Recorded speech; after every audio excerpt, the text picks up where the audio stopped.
है ना। सुपवा हंसे चलनिया पे जेमे 72 छेद, और 72 छेद वाला अगर किसी पे हंस रहा है तो सोचिए उसमें कितने छेद होंगे। उघरहि अंत न होई निबाहु, काल नेमि जिमि रावण राहु। जैसे रावण का, राहु का और कालनेमी का भेद खुल गया था, इनका भी भेद खुल चुका है। जब चोरी चोर करता है ना तो उसको डर लगता है, क्योंकि उसे चोरी के हिसाब देना पड़ेगा केजरीवाल जी को। 3 बार छूट है कि वो जब कोई सामान आया, किसी का नोटिस आया, पुलिस का, थाने का, ईडी का, सीबीआई का, तो बोलते भैया मुझे जवाब दो। ऐसा है आम आदमी। आप इस तरीके से पूछें किसी।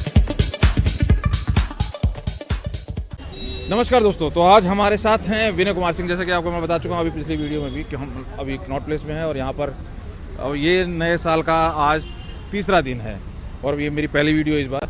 तो जैसा कि केजरीवाल साहब के ऊपर जो ये कहानी चल रही है कि पहला सम्मान आता है तो वो पहुँच जाते हैं इलेक्शन का बहाना लगा के और वहाँ पर जमानत जब्त। उसके बाद दूसरा सम्मान जाता है नोटिस तो पहुँच जाते हैं विपासना का बहाना कि जी मैं दुनियादारी से डिस्कनेक्ट हूँ, मेरे को कोई लेना देना नहीं है दुनियादारी से। अब तीसरा जो सम्मान आज पहुंचता है, आज सुबह से इंतजार था और कल से लोग अपने हिसाब से लगा रहे थे परसेप्शन कि ये होगा वो होगा, और वही हुआ।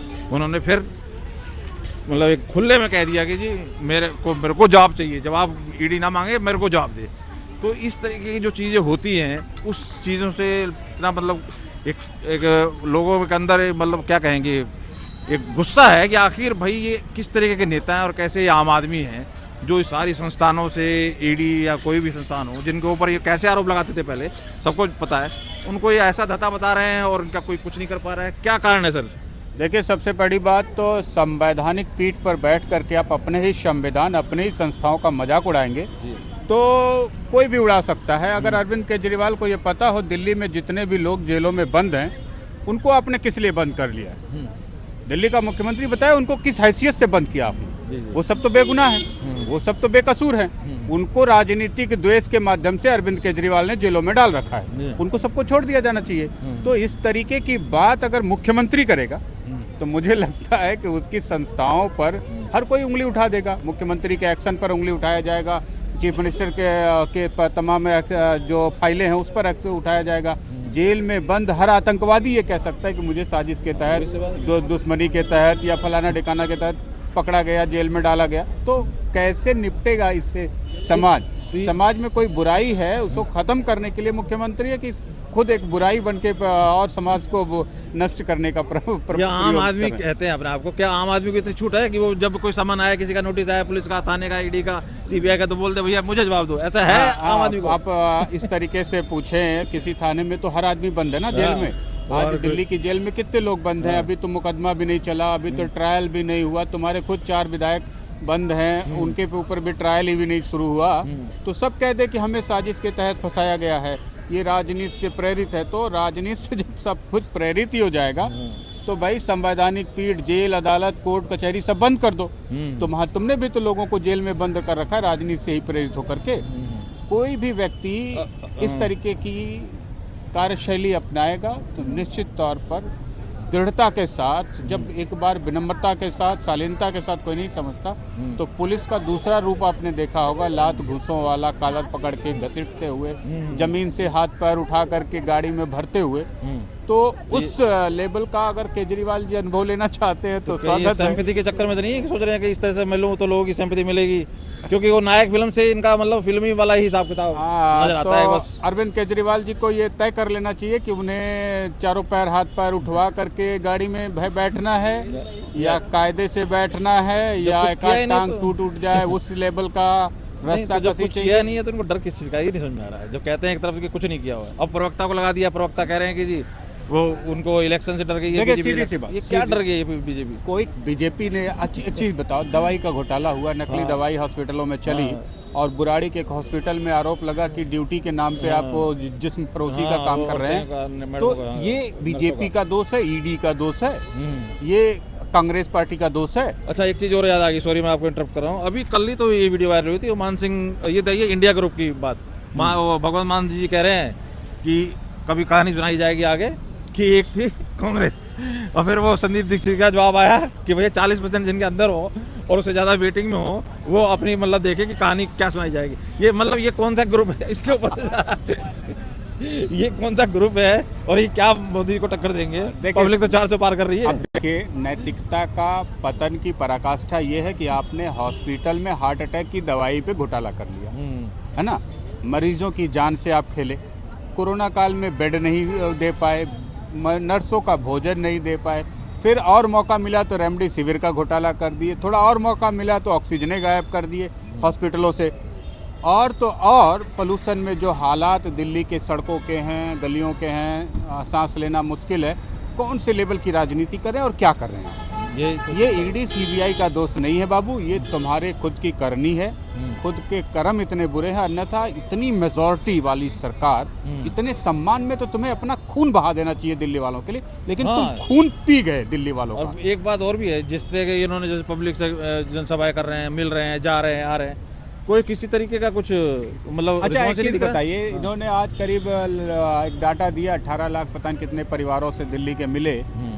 आप 18 लोगों से मिले हो और 18 लोगों में से 8 लोगों ने अगर इनकी तारीफ की हो तो मुझे बताओ। मैं कह रहा हूँ, हो ही नहीं रहा इस तरीके की चीजें, और खुद समझ में आ रही है कि गाड़ी उल्टी चल रही है, लेकिन ये 18 आदमी में 8 आदमी इनके फेवर में नहीं मिल रहा। और ये कह रहे हैं 18 लाख परिवारों ने कहा है कि तुम इस्तीफा मत देना, मत दो ना भाई, तुम तिहाड़ तो जाओ, तुम्हारी मनोकामना वो वाली भी पूरी कर दे जनता। फिर लगेगा कि कौन सी भ्रष्ट सरकार, कौन सी ईमानदार सरकार और कौन से केजरीवाल। मैं तो कह रहा हूँ हमारा शुभ आशीष तुमको कि तुम तिहाड़ से सरकार चलाओ। जो बची खुची सभ्यता, संस्कृति और इज्जत बची हुई है उसका भी फलूदा कर डालो। पर ये बाहर तो ना तो साइन करते हैं, ना कोई पद ले रखा है, और तिहाड़ में जाके पद लेंगे, साइन करेंगे सब ऐसा है। सुनिए, साजिश के लिए किसी पद और प्रतिष्ठा की जरूरत नहीं। हमारे यहाँ एक विधायक था, नाम था हीरालाल गौतम, मर्डर में डायरेक्ट नहीं था, साजिश में था, उम्र कैद हो गई। तो केजरीवाल सरकार को दवाई के घोटाले में इनको उम्र कैद ना हो जाए, फांसी की सजा भी हो जाए तो कम नहीं है, क्योंकि आपने लाखों लोगों की जान को खतरे में डाला। फिर बुराड़ी में जो आपने केस किया है, हॉस्पिटल में गोरख धंधा का, अस्मत लूटने का महिलाओं का, नौकरी और ड्यूटी के नाम पे, उसमें भी अगर कायदे से कोर्ट सजा दे तो उम्र कैद हो जाएगी इनके कई विधायकों को, है ना। तो हरकतें तो हैं ऐसी कि अब उनको क्या कहें, लेकिन बातें ऐसी करेंगे जैसे इनसे बड़ा ईमानदार कोई। तो क्या लग रहा है कब तक चलेगा ये नूरा कुश्ती, ये सिस्टम को धता बताना? देखिए, जितने कानून से ऊपर अपने आप को दिखाना, जितने दिन ये इसको खींचेंगे उतना ही अपनी भद्द पिटेंगे। तो कह रहे हैं कि इलेक्शन की वजह से कर रहे हैं, हमें डरा रहे हैं। अबे तुम जमानत जब्त हो रही है सारी जगह, और इलेक्शन से कह रहे हैं। कौन सी जगह इलेक्शन बताओ? जैसे अभी 3 स्टेट में गए, सब जगह जमानत जब्त हुई, उस टाइम भी बहाना बताया इन्होंने। अब कह रहे हैं कि 24 में आ रहे हैं इलेक्शन, उसकी वजह से हमें।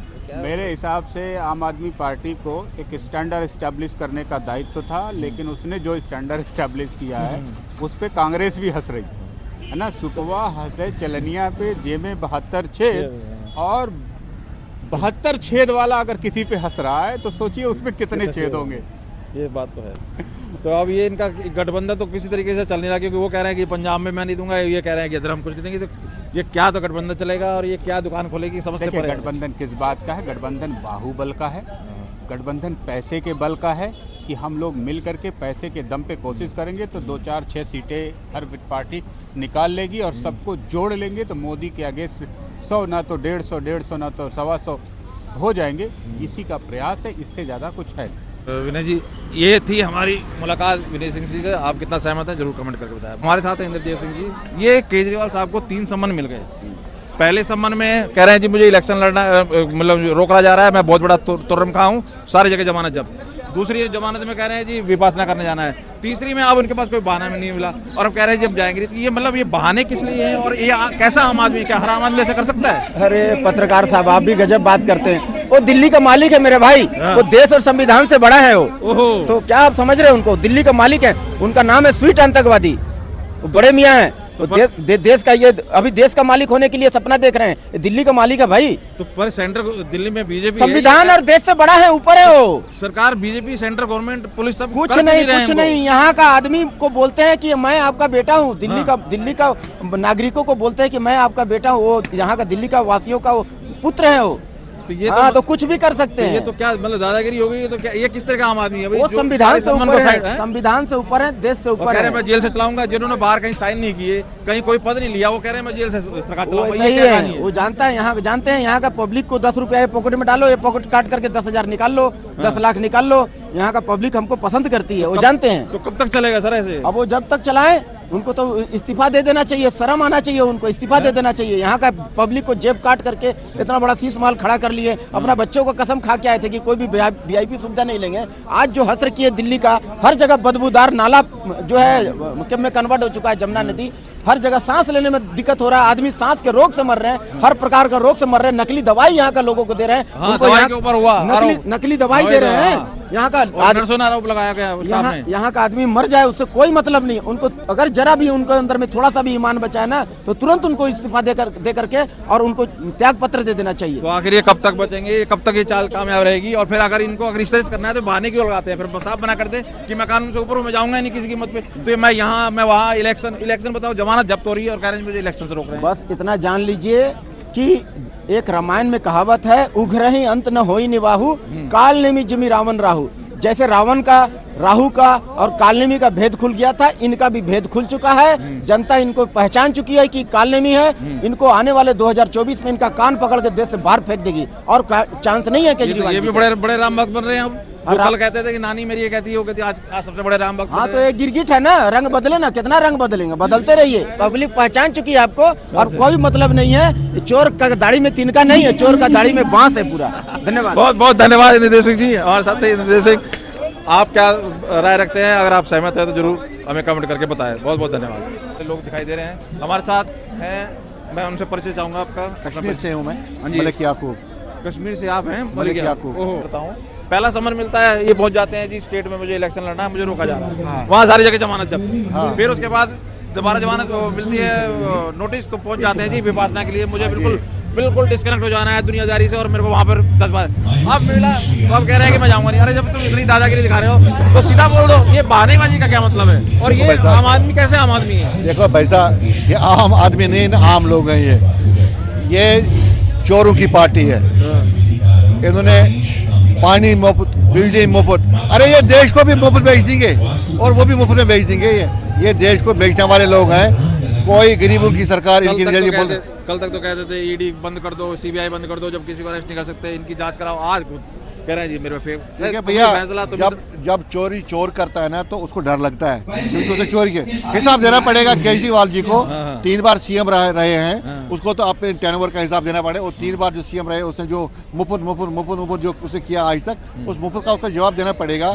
देखो अब जनता जान चुकी है, अब लोगों को ज्यादा बेवकूफ नहीं बना सकता। बाहर कहीं साइन नहीं किए, कहीं कोई मतलब पद नहीं लिया, अब कह रहे हैं मैं जेल से चलाऊंगा, पब्लिक मुझसे कह रही है। अरे भैया, उसको जेल जाना ही पड़ेगा। करे जेल से चलाऊंगा सत्ता, ये क्या लॉजिक है बताओ? अरे बाहर कहीं साइन नहीं किए, देखो जवाब देना पड़ेगा। मोदी जी का यही तो नारा था कि न खाऊंगा न किसी को खाने दूंगा। तो केजरीवाल जी हो और कोई लीडर हो, सबों को जवाब देना पड़ेगा। और इनको आने वाले समय में आप देखें, ये जेल के सुलह के पीछे जाएंगे। बहुत बहुत धन्यवाद हमारे साथ। हाँ, कश्मीर से हमारे साथ मलिक याकूब, अपनी बात रखिए। आप क्या रखते हैं दोस्तों? अपनी कमेंट करके हमें जरूर बताइए। धन्यवाद।